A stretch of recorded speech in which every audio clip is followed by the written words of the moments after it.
দিনাজপুরের বিরল সীমান্ত থেকে দুই বাংলাদেশি কৃষককে ধরে নিয়ে গেছে ভারতীয় সীমান্তরক্ষী বাহিনী বিএসএফ।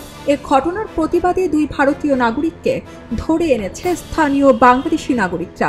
পরে তাদেরকে বিজিবি সদস্যদের কাছে হস্তান্তর করা হয়।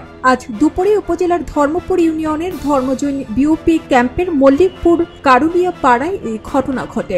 ওয়ালটন আবারও মিলিয়নিয়ার অফারে ওয়ালটন ফ্রিজ কিনে আপনিও হয়ে যেতে পারেন মিলিয়নিয়ার। স্থানীয় সূত্রে জানা যায়, ধর্মজৈন সীমান্তে ধান কাটছিলেন মাসুদ ও এনামুল নামের দুই কৃষক। এ সময় তাদের ধরে নিয়ে যায় বিএসএফ এর সদস্যরা।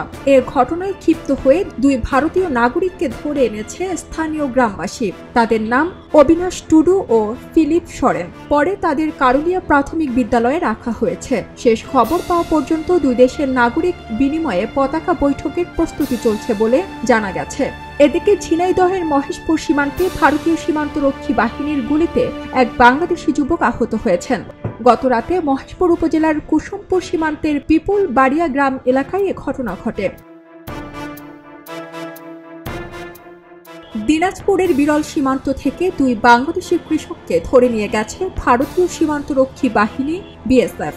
এ ঘটনার প্রতিবাদে দুই ভারতীয় নাগরিককে ধরে এনেছে স্থানীয় বাংলাদেশি নাগরিকরা। পরে তাদেরকে বিজিবি সদস্যদের কাছে হস্তান্তর করা হয়। আজ দুপুরে উপজেলার ধর্মপুর ইউনিয়নের ধর্মজৈন বিওপি ক্যাম্পের মল্লিকপুর কারুলিয়া পাড়ায় এই ঘটনা ঘটে। স্থানীয় সূত্রে জানা যায়, ধর্মজৈন সীমান্তে ধান কাটছিলেন মাসুদ ও এনামুল নামের দুই কৃষক। এ সময় তাদের ধরে নিয়ে যায় বিএসএফ এর সদস্যরা।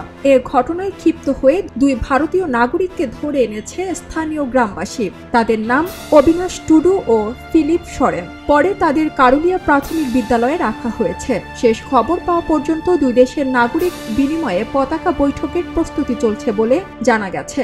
এদিকে ঝিনাইদহের মহেশপুর সীমান্তে ভারতীয় সীমান্তরক্ষী বাহিনীর গুলিতে এক বাংলাদেশি যুবক আহত হয়েছেন। গতরাতে মহেশপুর উপজেলার কুসুমপুর সীমান্তের পিপুল বাড়িয়া গ্রাম এলাকায় এ ঘটনা ঘটে। খবরের কাগজ, এখন খবর হবে নিখাত, নির্ভীক, নিরপেক্ষ।